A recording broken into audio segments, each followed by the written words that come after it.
you have fuck no share how are you? Any question of the day? Hello. We are it with.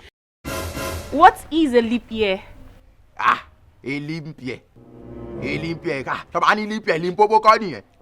Brother Shaggy, I said leap year. No.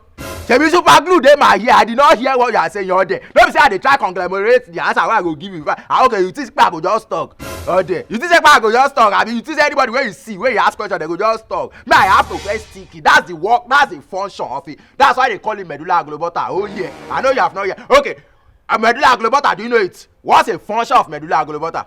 What's a function? But sir. Whatever there, medulla oblongata is to medullate. Oh yeah, in case you don't know, you go and write it down. So that's what I'm trying to do because I will not just dump it to conclusion. Okay, sir.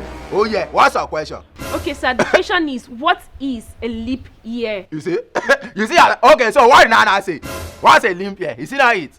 No, I see that here because you think when you know everything, you think okay, oh, you want to more. Where you like you are the only know where you. Oh yeah, when you go to a Harvard, I mean that's what you're trying to tell me. When they say leap year, what's a leap year? What's a leap year? Do you know it? You don't know it. I will tell you. When they say leap year, it have two meanings. Tell me here. One, the limp before the year, what's it? Oh yeah, one is a adjective verb, and the second one is a syphilis of a antonym. Leap year as a adjective verb, what's it? When they say limpty, that's the short form of okay, leap year. You understand? The full meaning is a limping year. Or I want year to just put year báyìí. I call my limpty she ready for the break. I want my limpty. Tell me year. That's a leap year. The second one, when they say what's a leap year, is the year. Oh yeah, that's the leap of everybody. It's shocking. Oh boy, that one, no more wait. No, don't worry, all these things. I know when you are flabbergasted, this is shocking. Oh boy, this boy kill me. Don't worry, all these things we know it. When they say it's the leap of everybody, like 2020.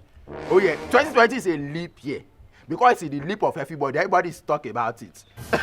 Oh, it's shocking. Oh boy, oh no. My brain, if you check the dictionary, well, just type of Shaggy brain, you will see it there. It's at the end of the book. When you open the dictionary, it's at the end. They just had it.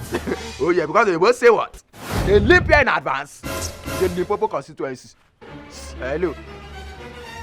Thank you.